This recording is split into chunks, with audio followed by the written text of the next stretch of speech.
Model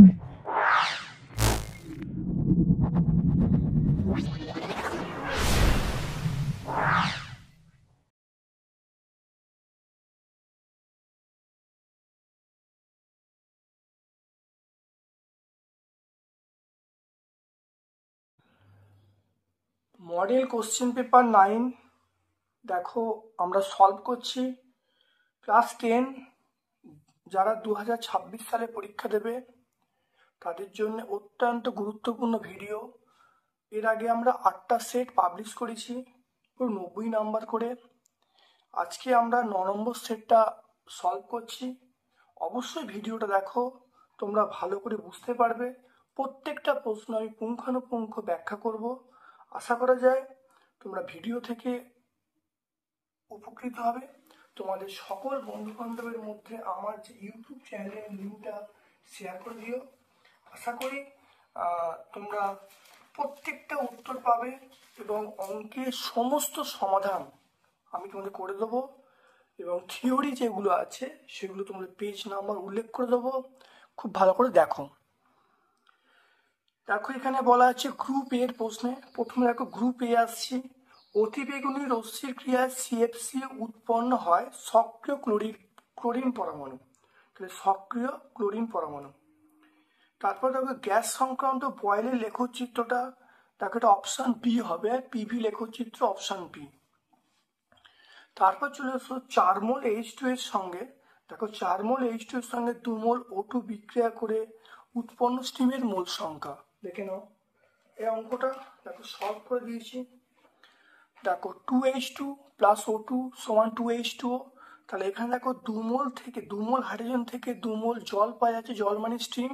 তাহলে 2 মোল hydrogen থেকে 2 মোল steam পাওয়া গেলে 1 মোল, আর 1 মোল থেকে পাওয়া যাচ্ছে 2/2। আর দেখে নাও 4 মোল থেকে পাওয়া যাচ্ছে 2/2 ইন্টু 4। তাহলে অ্যান্সার পেয়ে গেলাম 4 মোল।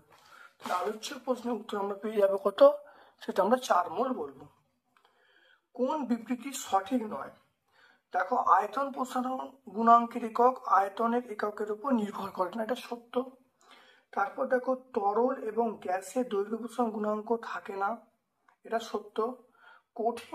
কঠিনের কেবলমাত্র 2 রকম প্রসারণ গুণাঙ্ক থাকে, কঠিনের 3 রকম প্রসারণ গুণাঙ্ক থাকে। দৈর্ঘ্য প্রসারণ গুণাঙ্ক, ক্ষেত্র প্রসারণ গুণাঙ্ক, আয়তন প্রসারণ গুণাঙ্ক। তাহলে এখানে এই সিটাই ভুল আছে। ডিটা চলে এসো, দৈর্ঘ্য প্রসারণ গুণাঙ্ক আয়তন প্রসারণ গুণাঙ্কের 1/3। না, আমরা জানি, দেখে নাও আলফা সমান β/2 সমান γ/3।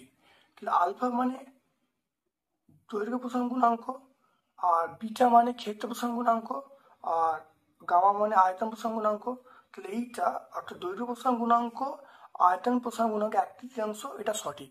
দেখো তাই এখানে বলছে আলফা সমান γ/3, এটা সঠিক হয়ে গেল।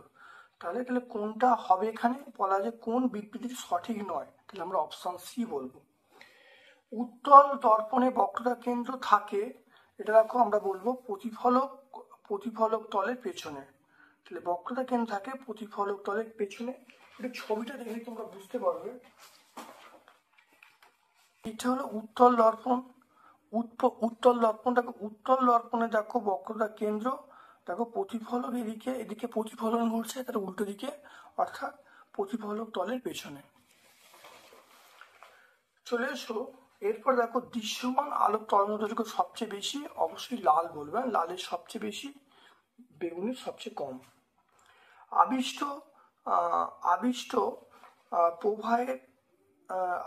প্রবাহের অভিমুখ জানা যায়। এখানে দেখে নাও, আমরা বলবো দক্ষিণহস্ত নিয়ম অনুসারে। দক্ষিণহস্ত নিয়ম কি বলছে? কোনো পরিবাহী তারকে ডান হাতের মুষ্টিতে ধরে দেখে নাও, বৃদ্ধাঙ্গুষ্ঠ বরাবর তড়িৎ প্রবাহ দেখানো হলে বাকি আঙুলগুলো চুম্বক ক্ষেত্র অভিমুখ নির্দেশ করবে। তাহলে অবশ্যই দেখো প্রবাহের অভিমুখ নির্দেশ করে। তারপরে চলে এসো, দেখে নাও, এটা হলো 1.8-এ তড়িৎ বর্তনীতে রিওস্ট্যাট ব্যবহার করা হয়, এটা হলো প্রবাহ মাত্রা পরিবর্তন করতে। কোনো পরমাণু নিউক্লিয়াসকে ভেঙে ওর মধ্যে থাকা নিউক্লিয়নগুলিকে স্বাধীন কণায় পরিণত করতে ন্যূনতম শক্তি, তাকে আমরা বন্ধন শক্তি বলবো। এটি বন্ধন শক্তির সংজ্ঞা। 1.10 চলে এসো। দেখো দীর্ঘ পর্যায় সারণীর শেষ শ্রেণীতে ক্ষারীয় মৃত্তিকা ধাতুগুলি অবস্থিত। দীর্ঘ পর্যায় সারণীতে কোন শ্রেণীতে ক্ষারীয় মৃত্তিকা মৌল? এটা দেখো 2 নম্বর শ্রেণীতে। এখানে দেখো না ক্ষারীয় মৃত্তিকা মৌল বা ক্ষারীয় মৃত্তিকা ধাতু, দেখো 2 নম্বর শ্রেণী বা গ্রুপ 2। এরপরে চলে এসো কোনটা আয়নীয় যৌগ নয়? NaCl আয়নীয় যৌগ, NaH আয়নীয় যৌগ, CaCl2 আয়নীয় যৌগ। তাহলে জলটা হলো আয়নীয় যৌগ নয়, জলটা হলো সমযোজী যৌগ। তৈল লেপনের সময় অবশ্যই অপশন নিয়ে বলবো অ্যানোড ক্ষয়প্রাপ্ত হয়। পরীক্ষাগারে উৎপন্ন H2S এর জলীয় বাষ্প মুক্ত করার জন্য আমরা ব্যবহার করি ফসফরাস পেন্টঅক্সাইড, আমরা বলি P2O5 ব্যবহার করি। দেখো হিমাটাইট কোন ধাতুর আকরিক? আমরা লোহার আকরিক বলবো। যে যৌগটি ব্রোমিন কার্বন টেট্রাক্লোরাইড বিকারের সঙ্গে লাল বর্ণ বর্ণহীন করে সেটার নাম আমরা বলবো, দেখে নাও, এটা বর্ণহীন করে সেটা দেখো ইথিলিন করে, আর একটা দেখো অ্যাসিটিলিন করে। তাহলে ইথিলিন অ্যাসিটিলিন করে, তাহলে ইথিলিন দেখো ইথিলিন, তাহলে এটা হলো ইথিলিন, এটা হলো অ্যাসিটিলিন।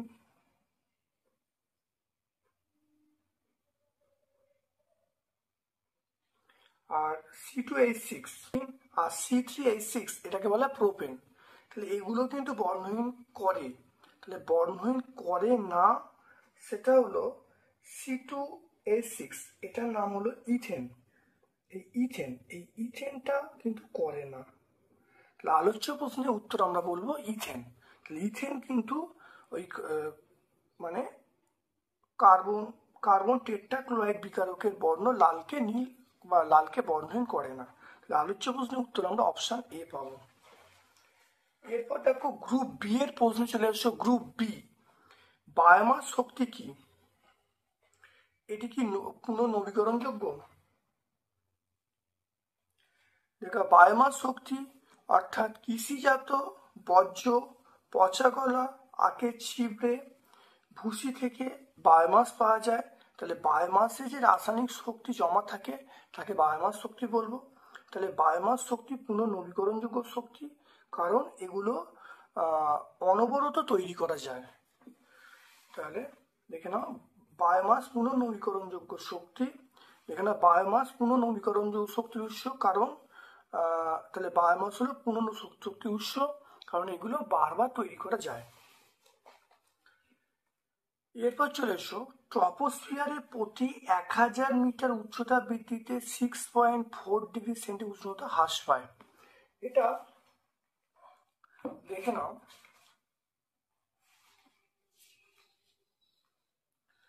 নাও, প্রতি কিমি 1000 মানে প্রতি কিমি উচ্চতা বৃদ্ধিতে প্রায় 6.5 ডিগ্রি উষ্ণতা হ্রাস পায়।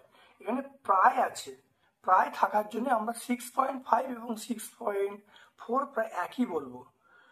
এটা মনে রাখবে, প্রায় কথার অর্থ হলো আমরা এটা গড় একটা কথা বলছে, সেই জন্য আমরা 6.4 থাকলেও সত্য বলবো, 6.5 থাকলেও সত্য বলবো।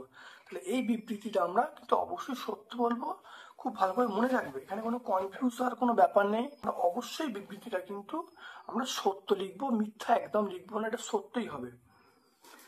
তারপরে দেখো আদর্শ গ্যাসে অণুগুলির মোট স্থিতিশক্তি, তাহলে মোট স্থিতি থাকে না, তাহলে আদর্শ গ্যাসের স্থিতিশক্তি থাকে না, সমগ্রটাই গতিশক্তি থাকে, তাহলে এটা 0 হবে। এবার 0.5 মোল আদর্শ গ্যাস সমীকরণ আমরা জানি পিভি সমান এনআরটি, এন এর মান দেখো 0.5, তাহলে পিভি সমান 0.5 আরটি। এরপর দেখো উষ্ণতা 280 কেলভিন থেকে 300 কেলভিন বৃদ্ধি করা হলো, সেলসিয়াস স্কেলে কতটা উষ্ণতা বাড়বে?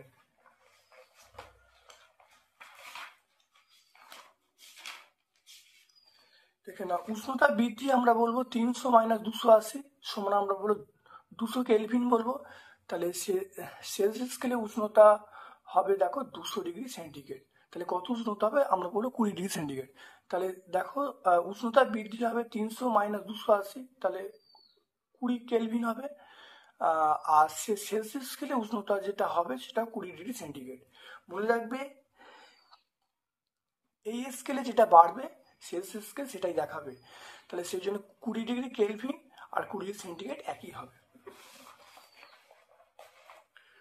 তারপরে চলে এসো একটি আদর্শ পরিবাহী তাপ পরিবাহিতার মান, এটা আমরা অসীম বলবো।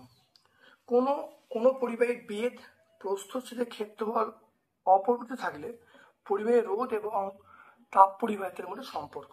প্রথম মনে রাখতে হয় পরিবাহী রোধ এবং তাপ পরিবাহিতার মধ্যে ব্যাস সম্পর্ক থাকে। আমরা জানি এই যে দেখো আর সমান রো বাই ডি এ, এই ডি মানে পরিবাহীর বেদ, এ মানে ক্ষেত্রফল, আর রো মানে অর্থাৎ পরিবাহীর উপাদানের রোধাঙ্ক। তাহলে আর এর মানটা একই হয়ে গেল, আর এর মানটা কনস্ট্যান্ট। তাহলে আর যদি একই হয় তাহলে আর এর সঙ্গে এই যে তাপ পরিবাহিতা, আর এর সঙ্গে পরিবাহিতা পরস্পর ব্যস্ত সম্পর্ক থাকে। আর বাড়লে তাপ পরিবাহিতা কমবে, আর কমলে তাপ পরিবাহিতা বাড়বে, সেজন্য আমরা বলবো এটা ব্যস্ত সম্পর্কে। চোখের কি জাতীয় সমস্যার জন্য আমরা ঋণাত্মক ক্ষমতাযুক্ত চশমা ব্যবহার করি? মায়োপিয়া। মায়োপিয়ার জন্য আমরা ঋণাত্মক ঋণাত্মক ক্ষমতাযুক্ত চশমা ব্যবহার করি, অর্থাৎ অবতল লেন্স ব্যবহার করি।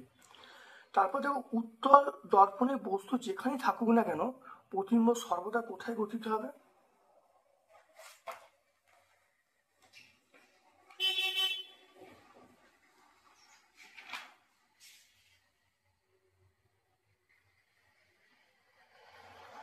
দেখে নাও, সবসময় দেখো দর্পণের পেছনে, দেখো দর্পণের পেছনে মেরু ও ফোকাসের মধ্যে, তাহলে আমরা বলবো দর্পণের পেছনে মেরু ও ফোকাসের মধ্যে গঠিত হবে। এটা হয়ে গেল।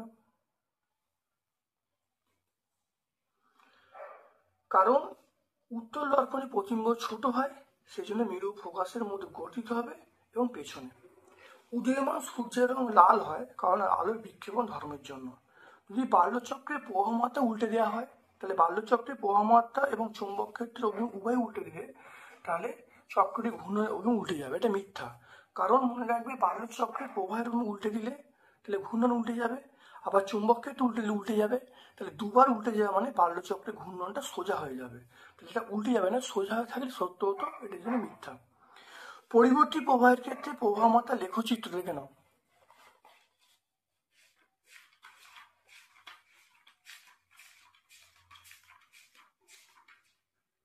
দেখে নাও, এটা প্রবাহমাত্রা এক্স অক্ষের সময় ওয়াই অক্ষে প্রবাহমাত্রা স্থাপন করলে যে পরিবর্তী লেখচিত্র দেখে নাও, তাহলে পরিবর্তী লেখচিত্র এইটা হবে। এরপর দেখো আলফা বিটা গামার ভেদন ক্ষমতা। আলফা বিটা গামার ভেদন ক্ষমতা 1:100:10,000। এটা আমরা 90 পেজে দেখে নাও, আমরা 90 পেজে পেয়ে যাব। এরপর দেখে নাও লিথিয়াম। দেখো লিথিয়াম পরমাণুর আকার সোডিয়ামের তুলনায় বড়। দেখে নাও, এটা অবশ্যই বড় হবে।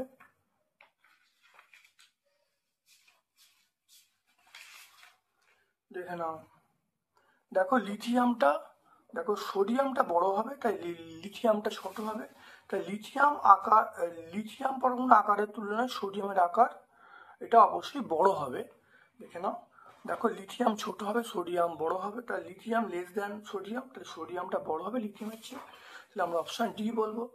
তারপরে চলে এসো পর্যাপ্ত অক্সিজেন H2 যে গ্যাস উৎপন্ন হয় তার নাম হলো SO2 উৎপন্ন হবে। ক্লোরিন পরমাণুর আকার ব্রোমিন আকারের তুলনায় এটা ছোট হবে, আর স্পর্শ পদ্ধতি তৈরি করা হয় তার নাম হলো H2SO4। আচ্ছা, রাসায়নিক বন্ধনে যোজক ইলেকট্রনগুলো অংশগ্রহণ করে। এমন একটি যৌগের নাম লেখো যা গ্যাসীয় অবস্থায় সমযোজী, তরল অবস্থায় তড়িৎযোজী। এটা আমরা বলবো হাইড্রোজেন ক্লোরাইড বা HCl বলবো।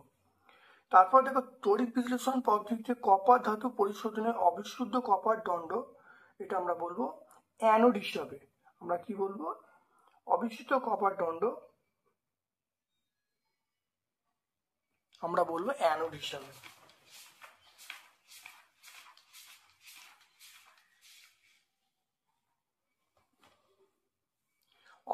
অবিশুদ্ধ কপার দণ্ড আমরা অ্যানোড হিসেবে ব্যবহার করব।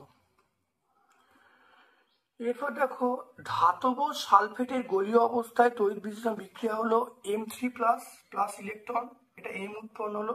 তাহলে ধাতব সালফেটের সংকেত হলো M2SO4 3। স্টেনলেস স্টিল একটি ধাতব উপাদান কার্বন, এটা অবশ্যই সত্য। স্টেনলেস স্টিল একটি অধাতব উপাদান কার্বন, এটা সত্য।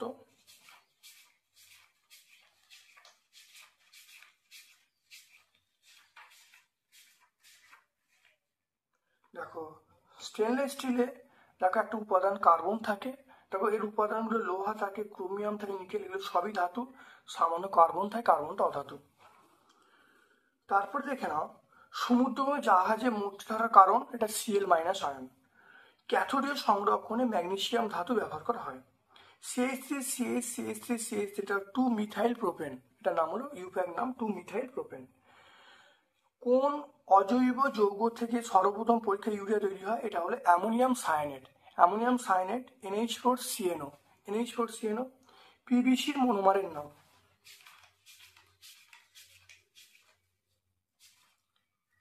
পিভিসির মনোমারের নাম দেখে না, এটা আমরা বলবো ভিনাইল ক্লোরাইড বলবো, CH ডবল বন্ড CHCl, তাহলে পিভিসি মনোমারের নাম। তাহলে পিভিসি মনোমারের নাম আমরা ভিনাইল ক্লোরাইড বলবো, সংকেতটা হলো CH2 ডবল বন্ড CHCl। এর ব্যবহারটা বলেন, দেখে নাও ব্যবহারটা, দেখো তারের আচ্ছাদনে, তারপরে কৃত্রিম মেঝে তৈরিতে ব্যবহার করা হয়। গ্রুপ সি, স্থিতিশীল উন্নয়ন বৃদ্ধি এবং উন্নয়নের জন্য বায়ু শক্তি ব্যবহার করা হয় কেন?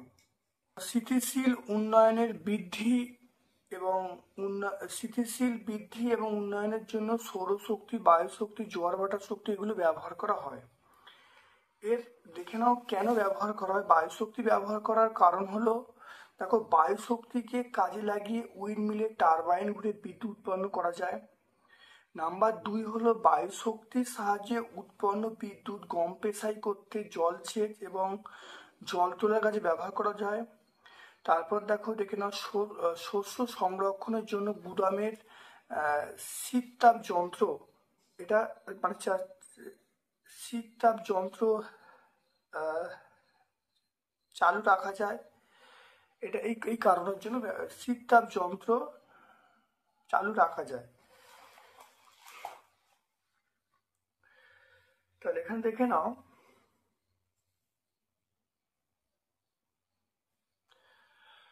পরের প্রশ্ন চলে এসো 3.2। 5 লিটার আয়তনের একটি বদ্ধ পাত্রে 27 ডিগ্রি সেন্টিগ্রেড তাপমাত্রায় 20 গ্রাম O2 গ্যাস আছে, গ্যাসটার চাপ নির্ণয় করতে বলছে। দেখে নাও ভালো করে। দেখো গ্যাসের আয়তন 5 লিটার, গ্যাসের তাপমাত্রা 27 ডিগ্রি সেন্টিগ্রেড ছিল, 27 প্লাস 273 300 কেলভিন। আর এর মানটা আমরা মনে রাখবো 0.0821 litre ATM mole inverse kelvin inverse. ডব্লুর মান 20 গ্রাম। আর অক্সিজেন গ্যাসের যে আণবিক ভর সেটা 32 গ্রাম পার লিটার। আমরা জানি PV = nRT, এর জায়গায় W/m বসিয়েছি। এবার দেখো পি এর মান বার হচ্ছে, পি সমান দেখো WRT/mv। প্রত্যেকের দেখো মানগুলো বসিয়ে দেখো ক্যালকুলেশন করে পেয়ে গেলাম 3.07875 এত। তাহলে গ্যাসটা চাপ পেয়ে গেলাম দেখো 3.08 ATM। ATM বলতে অ্যাটমসফেরিক প্রেশার বা বায়ুমণ্ডলীয় চাপ আমরা লিখতে পারি। এরপরে চলে এসো দেখে নাও -3 ডিগ্রি সেন্টিগ্রেড তাপমাত্রায় নির্দিষ্ট পরিমাণ কোনো গ্যাসের আয়তন 750 সিসি। গ্যাসটিকে স্থির চাপে উত্তপ্ত করা হলো যতক্ষণ না পর্যন্ত এর আয়তন 1 লিটার হলো। চূড়ান্ত তাপমাত্রা কত হবে? খুব ভালো করে বুঝে নাও। দেখো গ্যাসের প্রাথমিক তাপমাত্রা T1 সমান -3 প্লাস 273 মানে 270 কেলভিন। V1 দেখো 700, V1 মানে প্রাথমিক তাপমাত্রা 750 সিসি। প্রাথমিক যে আয়তনটা 750 সিসি V1, তাহলে V1 বলতে প্রাথমিক আয়তন সেটা হলো 750 সিসি। V2 মানে অন্তিম আয়তন, সেটা হলো 1 লিটার। 1 লিটার মানে আমরা বলবো 1000 সিসি। আর T1টা প্রাথমিক তাপমাত্রা বলা আছে, T2 দেখো অন্তিম তাপমাত্রা। এখানে দেখো আলোচ্য প্রশ্নে চাপ স্থির আছে, চাপ স্থির থাকলে আমরা চার্লসের সূত্র প্রয়োগ করব। তাহলে V1/T1 সমান V2/T2। এখানে T2র মান বার করছি, তাহলে প্রত্যেকের মান দেখো বসিয়ে দেখো 360 পেয়ে গেলাম। তাহলে গ্যাসটার অন্তিম তাপমাত্রা আমরা 360 কেলভিন বলতে পারি, বা আমি সেন্টিগ্রেডে চেঞ্জ করি 360 থেকে 273 বাদ দিলে তাহলে 87°C। দেখো এই চিত্র থেকে দেখো বলছে আপাতিত রশ্মি, প্রতিসর রশ্মি গতিপথ এখানে দেখানো আছে, আর স্নেলের সূত্র ব্যবহার করে ত্বরের প্রতিসরাঙ্ক বার করতে বলছে। খুব ভালো করে এখানে দেখলে দেখো, এখানে দেখো আপাতন কোণ, দেখো 30°। আছে আপাতন কোণ দেখো এই বিভেদ তলে, চিত্র থেকে ভালো করে দেখে না, আপাতন কোণ দেখো বিভেদ তলের সঙ্গে 30, তাহলে অভিলম্বের সঙ্গে কত হবে, তাহলে টোটালটা দেখো 90। তাহলে সবসময় আপাতন কোণ বার করার নিয়ম হলো এই যে অভিলম্বের সাথে, তাই 90 থেকে 30 বাদ যাবে, তাই 90 থেকে 30 বাদ দিলে আমরা আপাতন কোণ পাবো, তাহলে আপাতন কোণের মানটা 60°। তাহলে এখানে আপাতন কোণ দেখো 90 - 30, এটা আমরা 60° পেয়ে গেলাম। এবং খুব ভালো করে দেখে নাও, প্রতিসরণ কোণটা কিন্তু 35° বলা আছে, দেখো প্রতিসরণ কোণটা দেখো 45° বলা আছে। দেখো প্রতিসরণ কোণ আমরা পেয়ে গেলাম 45°। আপাতন কোণ আই, তাই 90 - 30 মানে 60°। প্রতিসরণ কোণ আর সমান আমরা 45°তে আছে, তাই তরলটির প্রতিসরাঙ্ক মিউ সমান আমরা বলবো sin i by sin r। sin i মানে sin 60, আর মানে দেখো 45, √3/2 বাই, দেখে নাও তাহলে sin 60 মানটা হলো √3/2, আর sin 45 মানে 1/√2। তাহলে sin 60 মানে দেখো sin 60 মানে √3/2, আর sin 45 1/√2। তাহলে আমরা পাবো √3/2 ইন্টু √2/1। তাহলে এটা দেখো পেয়ে গেলাম √6/, আমরা √6/2 মানে আমরা পেয়ে যাব মোটামুটি 1.22। তাহলে আপাতন কোণ আয়ের মান দেখো 90° - 30°, তাহলে 60°। প্রতিসরণ কোণ 45°। আমরা জানি যে মিউ সমান একটা সূত্র আছে, মিউ সমান আমরা জানি sin i by sin r। Mu মানে যে তরল নেওয়া হয়েছে তরলটার প্রতিসরাঙ্ক, sin i এর মান বসেছি, আর এর মান বসেছি, বুঝতে পারো sin i মানে √3/2, আর r মানে এখানে 45°, তাহলে 1/√2, তাহলে √3/2 ইন্টু √2/1, তাহলে √6/√2, √6/2, তাহলে 1.12। তাহলে 1.22 অ্যান্সার, 1.22।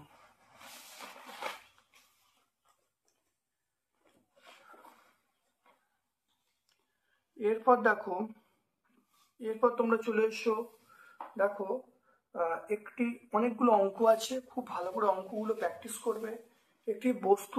একটি বস্তুর দৈর্ঘ্য বলা আছে 5 সেমি, এদিকে উত্তর লেন্সের সামনে 2 সেন্টিমিটার দূরত্বে বস্তুটিকে 10 সেন্টিমিটার দৈর্ঘ্যের প্রতিম্ব পাওয়া গেল, রৈখিক বিবর্ধন এবং প্রতিম্ব দূরত্ব কত হবে? দেখে নাও, রৈখিক বিবর্ধন মানে আমরা যেটা জানি সেটা হলো প্রতিম্ব উচ্চতা বাই বস্তু উচ্চতা। তাহলে প্রতিম্ব উচ্চতা দেওয়া আছে 10, তাহলে 10/5 মানে 2 পেয়ে গেলাম, এটা উত্তর হয়ে গেল। আবার আমরা রৈখিক বিবর্ধন জানি মানে প্রতিম্ব দূরত্ব বাই বস্তু দূরত্ব। দেখো এখানে আলোচ্য প্রশ্নে, দেখো এখানে মানে এখানে যে প্রশ্নে দেখো দেওয়া আছে বস্তু দূরত্ব 2 দেওয়া আছে, তাহলে বস্তু দূরত্ব 2 দেওয়া আছে, তাহলে দেখে নাও বস্তু দূরত্ব, এখানে দেখো বলা আছে বস্তু দূরত্ব, দেখে নাও সেটা দেখো বলা আছে 2 সেন্টিমিটার বলা আছে, তাহলে 2 সমান, তাহলে প্রতিম্ব দূরত্ব বাই 2, তাহলে এখান থেকে প্রতিম্ব দূরত্ব পেয়ে গেলাম 2 × 2 মানে 4 সেন্টিমিটার। তাহলে প্রথম বিবর্ধন পেয়ে গেলাম প্রতিম্ব উচ্চতা বাই বস্তু উচ্চতা থেকে 10/5 করে 2 পেয়ে গেলাম। পরের ক্ষেত্রে দেখো আবার বিবর্ধনের সূত্র আমরা জানি যে প্রতিম্ব দূরত্ব বাই বস্তু দূরত্ব, দেখো বস্তু দূরত্ব 2 গুণ করলে তাহলে প্রতিম্ব দূরত্ব পেয়ে গেলাম 4 সেন্টিমিটার। তারপরে দেখে নাও বৈদ্যুতিক মোটরের শক্তি কিভাবে বৃদ্ধি করা যায়। শক্তি বৃদ্ধি পাওয়ার কয়েকটা উপায় দেখে নাও। 1 নম্বর হলো যে আর্মেচারের মধ্যে প্রবাহমাত্রার মান যদি বাড়ানো হয় তাহলে বৈদ্যুতিক শক্তি বৃদ্ধি পাবে। নাম্বার 2 দেখো যে আর্মেচারের কুণ্ডলীর পাক সংখ্যা বাড়ালে মোটরের শক্তি বাড়বে। আর নাম্বার 3 হলো যে চুম্বক ক্ষেত্রে শক্তি যদি বাড়ানো হয় তাহলে মোটরের শক্তি বাড়বে।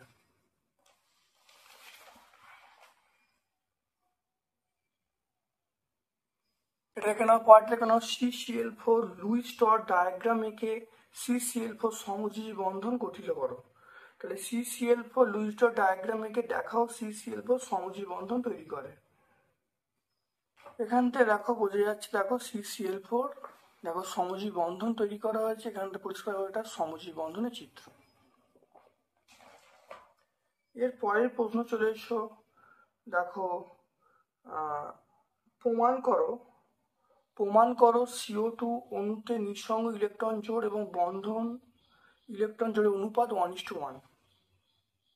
তাহলে মোট নিঃসঙ্গ ইলেকট্রন, এখানে চিত্রকে পরিষ্কার বুঝতে পারছি, মোট নিঃসঙ্গ ইলেকট্রন জোড় 2x2 আর মোট বন্ধন ইলেকট্রন জোড় 2x2 মানে 4। তাহলে এখানে এটা হলো 4 জোড়া, এখানে 4 জোড়া। তাহলে নিঃসঙ্গ ইলেকট্রন জোড় এবং বন্ধন ইলেকট্রন জোড়ের মধ্যে যে অনুপাতটা হলো তাহলে 4:1। তাই 4:4 মানে 1:1। এরপর চলে এসো, দেখে নাও ABC এর পারমাণবিক সংখ্যা বলা আছে। বি যদি ক্লোরিনের সঙ্গে বিক্রিয়া করে তাহলে সমযোজী না তড়িৎ যৌগ উৎপন্ন করবে। দেখো তাহলে এ দেখো পারমাণবিক সংখ্যা 3, বি এর 11, সি এর 19। তাহলে এটাকে ভাঙি 2-1, আর বিটাকে ভাঙলে 2-8-1, আর সিটাকে ভাঙলে 2-8-8। এটা প্রথম হলো। তাহলে এবার একটু দেখে নাও, তাহলে এই যে এ মৌলের দেখো বাইরের কক্ষে একটি ইলেকট্রন আছে, বি মৌলের একটি ইলেকট্রন আছে, সি মৌলের একটি ইলেকট্রন আছে। তাহলে এ বি সি সকলেই কিন্তু ক্ষার ধাতু, এরা সহজে ইলেকট্রন ত্যাগ করে ক্যাটায়ন উৎপন্ন করতে পারে। ক্ষারদ্র যে বৈশিষ্ট্যটা হলো, তাহলে এ বি সি ক্ষার ধাতু খুব সহজে একটি ইলেকট্রন ত্যাগ করতে পারে। অন্যদিকে সিএল পরমাণু ইলেকট্রন গ্রহণ করে কি করবে, ইলেকট্রন গ্রহণ করে তাহলে মানে এটা অ্যানায়ন তৈরি করবে। তাহলে বি কি করলো, ইলেকট্রন ত্যাগ করলো, সিএল ইলেকট্রন গ্রহণ করলো। তাহলে এখানে বি এবং সিএল এর বিক্রিয়ায় যেটা তৈরি হবে সেটা হলো তড়িৎজয়ী যৌগ তৈরি হবে, তড়িৎজয়ী যৌগ। পরের প্রশ্ন চলে এসো, দেখো নেসলার বিকারক কি, এর সংকেত লিখতে বলছে।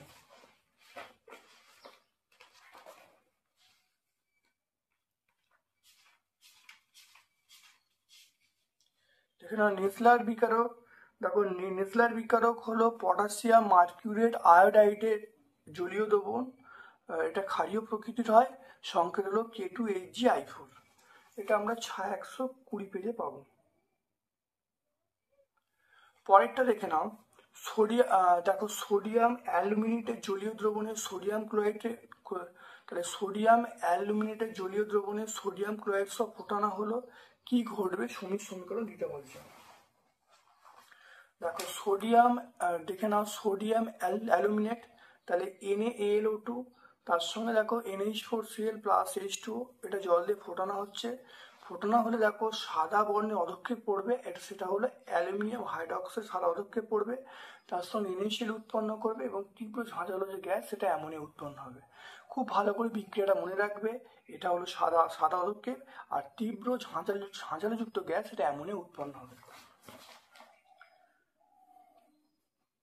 এরপর দেখো লোহার মরচে পড়ার সময় সম্ভাব্য জারণ বিজারণ বিক্রিয়াও লিখতে বলছে।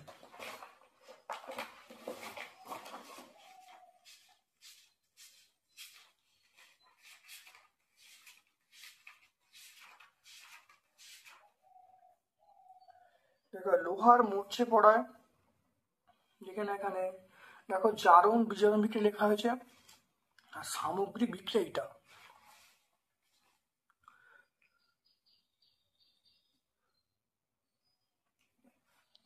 এরপর দেখো এ বি কে শনাক্ত করতে বলছে। দেখো ইথিলিনের মধ্যে ব্রোমিন জল পাঠালে কি হবে, দেখো ইথিলিনের মধ্যে ব্রোমিন জল যদি পাঠানো হয়, দেখে নাও, দেখো ইথিলিনের মধ্যে ব্রোমিন জল যদি পাঠানো হয়, দেখো যেটা উৎপন্ন হবে সেটা দেখো 1,2-ড্রাইব্রোম ইথেন উৎপন্ন হবে, অর্থাৎ CH2Br উৎপন্ন হবে, এটা 1,2-ড্রাইব্রোম ইথেন উৎপন্ন হবে। তাহলে এই যৌগটা হলো CH2Br।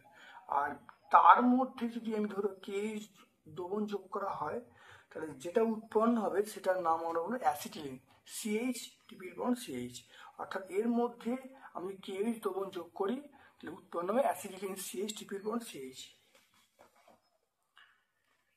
অথবা প্রশ্ন, দেখো এলপিজি এবং সিএনজির মধ্যে কোনটা বেশি পরিবেশ বান্ধব এবং কেন? সিএনজিতে কার্বনের পরিমাণ কম থাকায় এর এর দহনে কোনো কার্বন কণা এবং CO2 উৎপন্ন হয়। সিএনজিতে কার্বনের পরিমাণ কম থাকায় এর দহনে কম পরিমাণ কার্বন কণা CO2 উৎপন্ন হয়, ফলে ছাই উৎপন্ন না হয়, পরিবেশ দূষণ কম ঘটায়। তাহলে সেই জন্য আমরা বলবো সিএনজি পরিবেশ বান্ধব শক্তি। গ্রুপ ডি এর প্রশ্ন চলে এসো।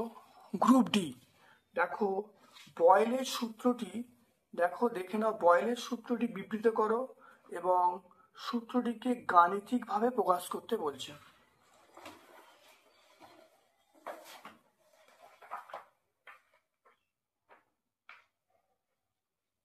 দেখে নাও বয়েলের সূত্র দেখে নাও। উষ্ণতা স্থির থাকলে নির্দিষ্ট করে গ্যাসের আয়তন চাপের সঙ্গে ব্যস্ত অনুপাতে পরিবর্তিত হয়। দেখে নাও নির্দিষ্ট করে গ্যাসের আয়তন ভি, চাপ পি হলে তাহলে ভি প্রপোর্শন 1/p, তাহলে ভি ইকুয়াল টু k1/p, তাহলে PV equal to constant.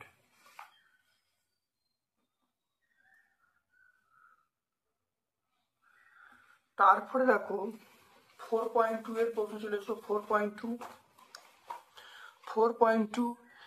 12.25 gram KClO3 বিয়োজনে যে পরিমাণ অক্সিজেন পাওয়া যায় তার সঙ্গে সম্পূর্ণরূপে বিক্রিয়া ঘটানোর ফলে প্রয়োজনীয় হাইড্রোজেন কত পরিমাণ জিঙ্কের সঙ্গে বিক্রিয়ায় লঘু HCl প্রস্তুত করা যাবে? জিঙ্কের সঙ্গে লঘু HCl বিক্রিয়া তৈরি করা যাবে। প্রথম দেখো KClO3 কে উত্তপ্ত করলে তাহলে KCl এবং অক্সিজেন উৎপন্ন হবে। তাহলে এইটা দেখো আমরা বলছি তাহলে 2 KClO3, এটার মান দেখো 245, আর অক্সিজেন 3 অণু অক্সিজেন মানে আমরা বলবো 96 গ্রাম। তাহলে এখানে দেখে নাও, তাহলে এইটা কোশ্চেনে দেওয়া আছে 12.25 কেসি। তাহলে প্রথম দেখো এই 245 গ্রাম KClO3 থেকে অক্সিজেন পাওয়া যায় 96 গ্রাম, একে কত?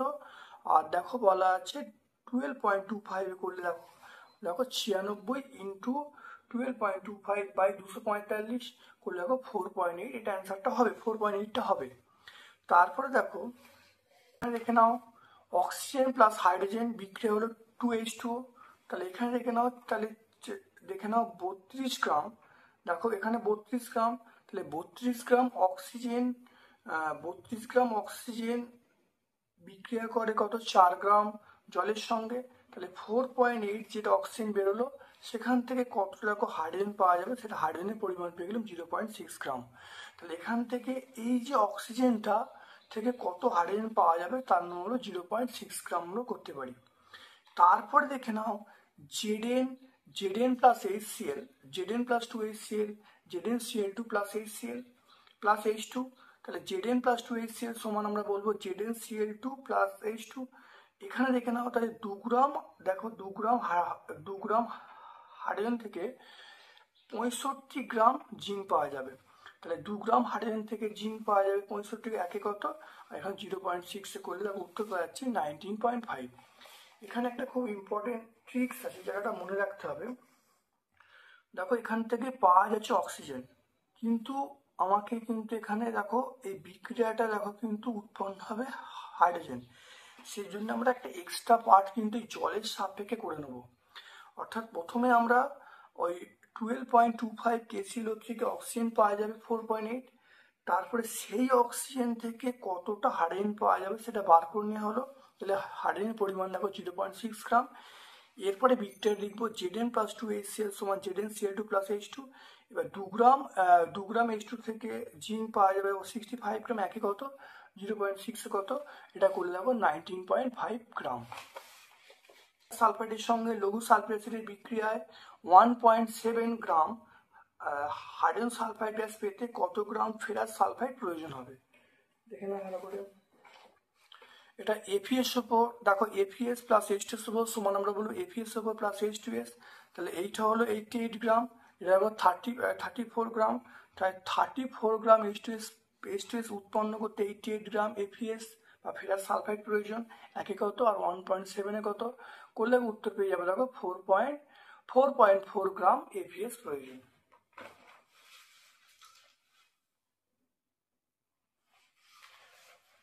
এর পরের প্রশ্ন দেখো 4.3 প্রত্যেকটা অঙ্ক পুঙ্খানুপুঙ্খভাবে ব্যাখ্যা করা হচ্ছে। তোমরা ভালো করে প্রত্যেকটা সেট প্রথম থেকে শেষ পর্যন্ত দেখবে, প্রত্যেকটা উত্তর পাবে, ভালো করে প্র্যাকটিস করবে। তোমরা টেস্টে তো ভালো রেজাল্ট করতে পারবে, ফাইনাল পরীক্ষাও তোমরা ভালো রেজাল্ট করতে পারবে। তারপরে দেখো চলে আসছি, দেখে নাও। দেখো একই আকৃতি বিশিষ্ট দুটি পরিবাহিতাঙ্কের অনুপাত বলা আছে, তাপীয় রোধের অনুপাত বার করতে বলছে। পরিবাহিতাঙ্ক কে, তাপীয় রোধ আর। তাহলে প্রথম ক্ষেত্রে আমরা বলবো R1 প্রপোর্শন 1/K1, দ্বিতীয় ক্ষেত্রে R2 প্রপোর্শন 1/K2। তাহলে দেখে নাও, এখানে বলা আছে K1/K2 2/3 বলা আছে। তাহলে এখানটা R1/R2 করা হলো। R1/R2 করলে আমরা কি বলবো, তাহলে এটা 1/K1 বাই 1/K2, তাহলে এখানে আমরা পাবো K2/K1 পাবো। তাহলে এখান থেকে আমরা পাবো, দেখে নাও কি পাবো, এখান থেকে K2/K1, তাহলে তাহলে এখানে দেখো K1/K2 2/3, তাহলে K2/K1 মানে 3/2, তাহলে 3/2 পেয়ে গেলাম। তাহলে R1:R2 আমরা পেয়ে যাবো 3:2।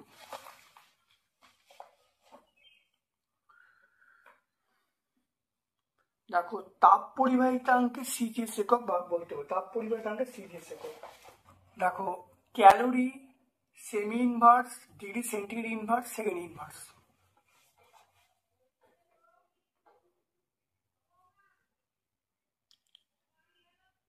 দেখো তিনটি দস্তার দণ্ড দিয়ে একটি সমদ্বিবাহু ত্রিভুজ তৈরি করা হলো। উষ্ণতা বৃদ্ধিতে ওই ত্রিভুজের ভূমির কোণের কোনো পরিবর্তন হবে, এই যুক্তি দিয়ে ব্যাখ্যা করতে বলছে। এবি সমান এইটা হলো এ, এটা হলো এ, কারণ সমদ্বিবাহু ত্রিভুজ, তাহলে এই দুটো বাহু এ করে, আর এই ভূমিটা আমি বলছি এটা বি, এটা ধরা হলো। তাহলে তাপমাত্রা দেওয়ার আগে যে অনুপাত, তাহলে AB:AC:BC, সেটা A:A:B। এবার উষ্ণতা 30 সেন্টিগ্রেড বৃদ্ধি করা হলো। উষ্ণতা যখন বৃদ্ধি করব, তাহলে এই বাহুটা কত বাড়বে, এই বাহুটা বাড়বে আমরা বলবো A*1+αT, এই বাহুটা বাড়বে A*1+αT, এই বাহুটা বাড়বে B*1+αT। তাহলে এবার দেখো, দেখে নাও এই যে বাহুগুলো অনুপাত, তাহলে কি হলো, নতুন বাহুগুলো অনুপাত। তাহলে AB:AC:BC মানটা বসালে দেখো 1+αT কেটে যাচ্ছে, তাহলে কেটে গেলে A:A:A, অর্থাৎ ভূমিকোণের কোনো পরিবর্তন হবে না।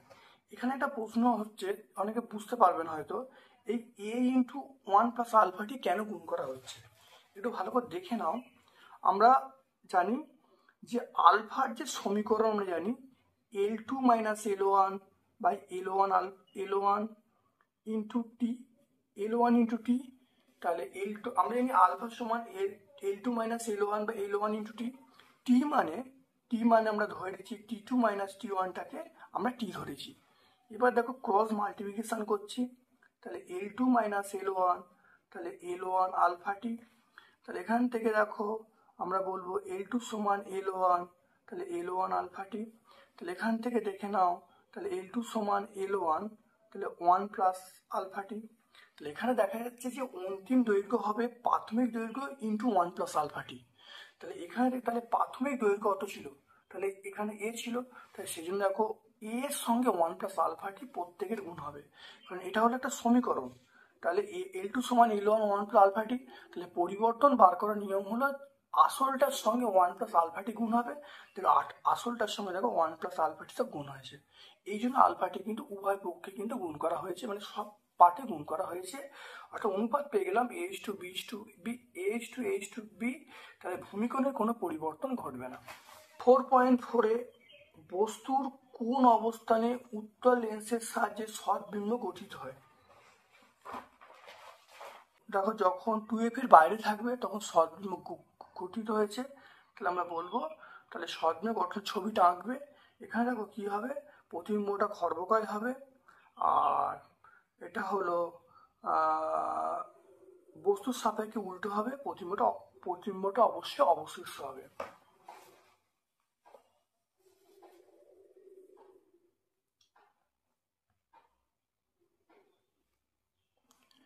তারপর দেখে নাও স্নেলের সূত্র তথা প্রতিসরাঙ্কের ধারণা থেকে প্রিজমের বিচ্ছুরণের ব্যাখ্যা করতে বলছি।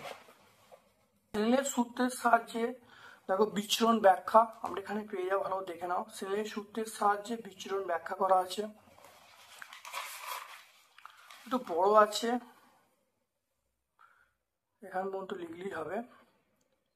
তোমরা শুরু করবে এইখান থেকে শুরু করতে হবে আর শেষ করতে হবে এইখানে।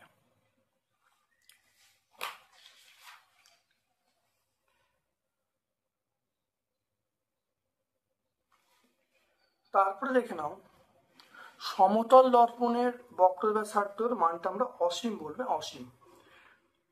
এই চিত্র থেকে আয়ের মান নির্ণয় করতে বলছে। এই চিত্র থেকে আয়ের মান, রোধের সমান্তর সমবায়ের তুল্য রোধ বার করব, তার সঙ্গে এটা যোগ করব, তাহলে মোট রোধ পাবো। মোট রোধ থেকে ভি সমান আই আর করে আই পাবো। তাহলে দেখো মোট রোধ বার করার মানে বর্তনীর এই যে একম রোধটা এর মধ্যে যোগ হবে না, তাহলে বর্তনীর যে মোট বাহ্যিক রোধ, তাহলে এইটা 1.6 আছে শ্রেণীতে, 1.6 প্লাস এটা সমান্তরালের সূত্র আমরা জানি, দুটো রোধের যোগফল, দুটো রোধের গুণফল বাই যোগফল, তাহলে 6 × 4 / 6 + 4 এটা হয়ে গেল। তাহলে করলে 1.6 প্লাস 1.6 প্লাস 24/10, তাহলে 1.6 প্লাস 2.4 করলে 4 ওহম পেয়ে যাব। তাহলে এই বর্তনীর সমগ্র বাহ্যিক রোধ পেয়ে গেলাম 4 ওহম। তাহলে ভি এর মান এখানে 5 দেওয়া আছে, ভি সমান আই আর করা হয়েছে, তাহলে 5/4 1.25, তাহলে তড়িৎ প্রবাহ মাত্রা পেয়ে যাবো 1.25। দেখে নাও পি এরটা, বৈদ্যুতিক লাইনে কোন দুটি তারের বিভব সমান হয়? আমার লাইট তার এবং নিউট্রাল তারের বিভব সমান হয়। দেখো 20 ইএসইউ এবং 30 ইএসইউ মানের দুটি ধনাত্মক আধান দুটির মধ্যে দূরত্ব 2 সেন্টিমিটার। আধান দুটির মধ্যে বিকর্ষণ বল কত হবে? আমরা জানি এফ সমান কে ইন্টু Q1 Q2 r²। এখানে সিজিএস পদ্ধতির ক্ষেত্রে কে এর মান 1, কে 1 বসানো হলো, Q1 হলো 20, Q2 হলো 30 আর আর এর মানটা হলো 2। তাহলে মানটা বসিয়ে দেখো পেয়ে গেলাম 150 ডাইন। তাহলে প্রযুক্ত যে বিকর্ষণ বল সেটা হলো 150 ডাইন। দেখো পরেরটা 1 বিওটি সমান কত মেগাজুল? 1 বিওটি মানে আমরা জানি 3.6 × 10⁶ জুল।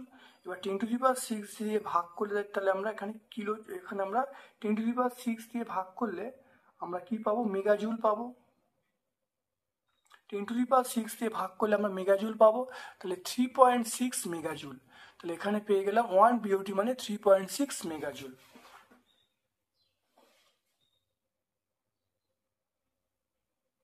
এমজি মানে আমরা বলবো মেগাজুল।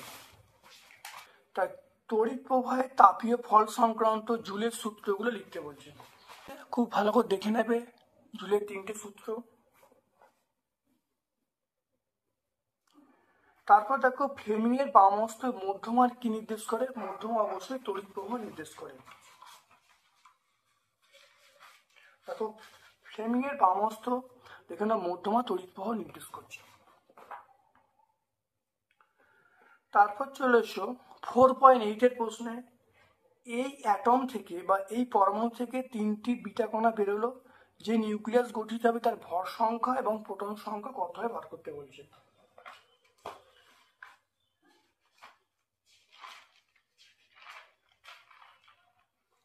দেখে নাও আমরা জানি যে নিউক্লিয়াস থেকে একটা বিটা কণা বেরোলে তাহলে ভর সংখ্যার পরিবর্তন হয় না, প্রোটন সংখ্যা বৃদ্ধি পায়। তাহলে তিনটে বিটা কণা বেরোলে মানে ভর সংখ্যা 3 একক বৃদ্ধি পাবে। এই ভর সংখ্যা একই থাকবে, প্রোটন সংখ্যা 3 একক বৃদ্ধি পাবে। তাহলে ছিল 92, তাহলে 92 + 3, তাহলে আমরা বলবো তাহলে প্রোটন সংখ্যা হবে 95 হয়ে যাবে, আর ভর সংখ্যার কোনো পরিবর্তন হবে না, ভর সংখ্যা 234 আসবে বা 234। এরপর দেখো বিয়েরটা, তেজস্ক্রিয় রশ্মি পরমাণুর নিউক্লিয়াস থেকে নির্গত, আমরা নিউক্লিয়াস বলবো। পরমাণুর চুল্লিতে মণ্ডক হিসেবে আমরা ব্যবহার করব ভারী জল বা গ্রাফাইট ভারী জল, যার সংকেত হলো D2O, বা আমরা গ্রাফাইট ব্যবহার করতে পারি। নিউক্লিয় বিভাজনকে শৃঙ্খল বিক্রিয়া কেন বলা হয়?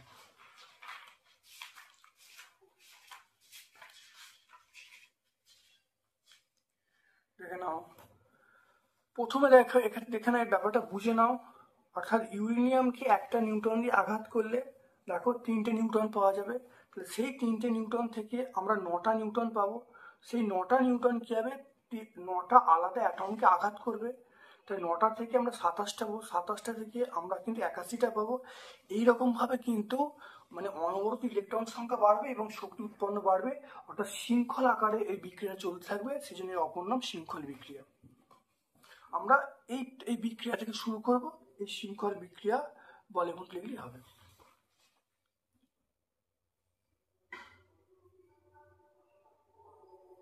4.9 প্রশ্নে এক্স মৌলের সর্ববহিস্থ কক্ষে 2টি ইলেকট্রন এবং ওয়াই মৌলের সর্ববহিস্থ কক্ষে 7টা ইলেকট্রন আছে, এদের অক্সাইডগুলোর প্রকৃতি লিখতে বলছে এবং বি যৌগটি কোন যৌগটি জারক বিজয়ক লিখতে বলছে এবং পর্যায় সারণীর অবস্থান লিখতে বলছে।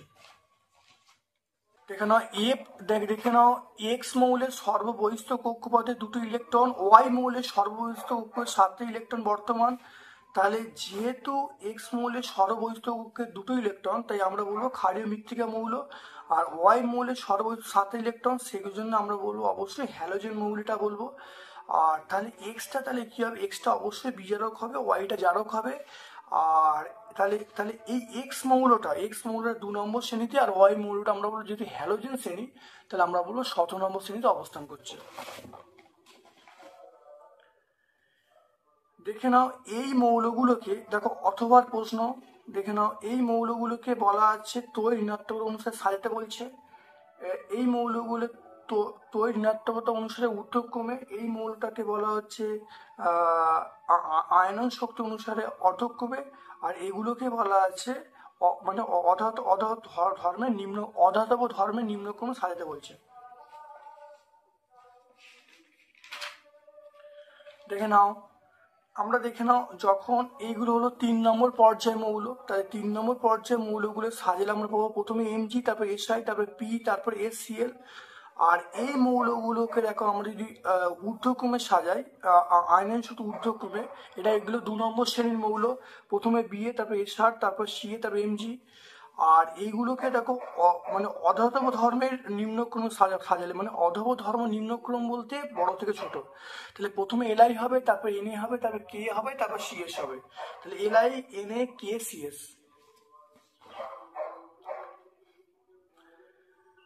এরপর চলে এসো 4.10 তীব্র তড়িৎ বিশ্লেষ্য পদার্থকে আকারে উদাহরণ দিতে বলছে।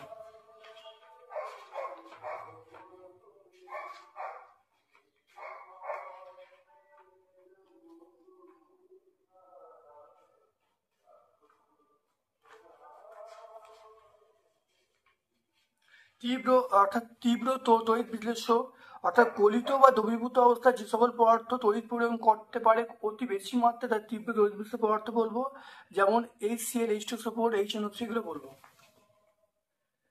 তারপর দেখো প্ল্যাটিনাম তড়িৎদ্বারের সাহায্যে অম্লহিত জলে তড়িৎ বিশ্লেষণ অ্যানোডে ক্যাথোডে কি বিক্রিয়া ঘটবে। দেখে নাও, দেখো ক্যাথোড অ্যানোডের বিক্রিয়া দেখে নাও, ক্যাথোড অ্যানোডের বিক্রিয়া দেখে নাও। দেখো 4.11 কপার সালফেট দ্রবণে প্রথমে ধীরে ধীরে NH4OH এবং পরে অতিরিক্ত NH4OH যোগ করলে কি ঘটবে।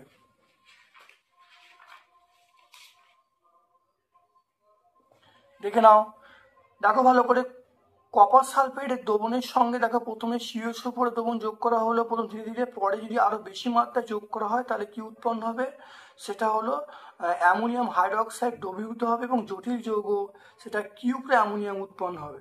দেখে না ভালো করে, 120 পেজ পাবো।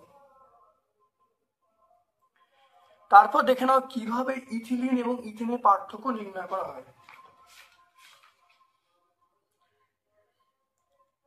দেখো ইথিলিন দেখে নাও, ইথিলিন দেখো ব্রোমিন জলের সঙ্গে, দেখো ইথিলিনের সঙ্গে জুট বিক্রিয়া ঘটবে, অর্থাৎ ব্রোমিন জলের সঙ্গে বিক্রিয়া ঘটবে, সেটা অর্থাৎ লাল বর্ণে ব্রোমিন জলটা সেটা বর্ণহীন হয়ে যাবে, তাহলে এখান থেকে বোঝা যায় যে ইথিলিন একটা অসম্পৃক্ত যৌগ।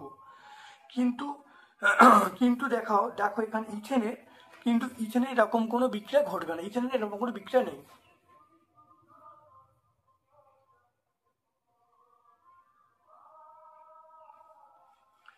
তারপর দেখে নাও কার্যকরী মূলক ঘটিত সমবায়বতা কাকে বলে উদাহরণ দিতে বলছে। কার্যকরী মূলক ঘটিত সমবায়বতা কাকে বলে উদাহরণ দিতে বলছে।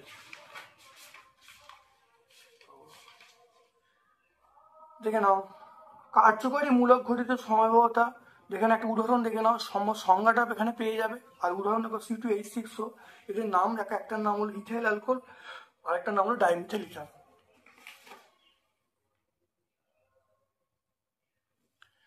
এর পরের প্রশ্ন অথবা প্রশ্ন দেখো, C3H8O আণবিক সংকেত বিশিষ্ট দুটি যৌগের নাম লিখতে বলছে, সংকেত লিখতে বলছে, ইউপ্যাক নাম লিখতে বলছে, কি ধরনের সমবয়বতা লক্ষ্য করা যায়। দেখে নাও C3H8O, দেখো C3H8O এইটা, এদের মধ্যে দেখো অবস্থানগত সমবয়বতা লক্ষ্য করা যায়। এটা দেখে নাও, প্রথমে যদি আমি এই গঠনটা এরকম ভাবে লিখি CH3CH2CH2H, তখন নাম হলো প্রোপান 1 অল। আর তারপর যদি আমি এরকম ভাবে লিখি CH3CH3CH3, এটা নাম হলো প্রোপান 2 অল। তো দেখে নাও এই যৌগটা, এটা হলো অবস্থানগত সমবয়বতা।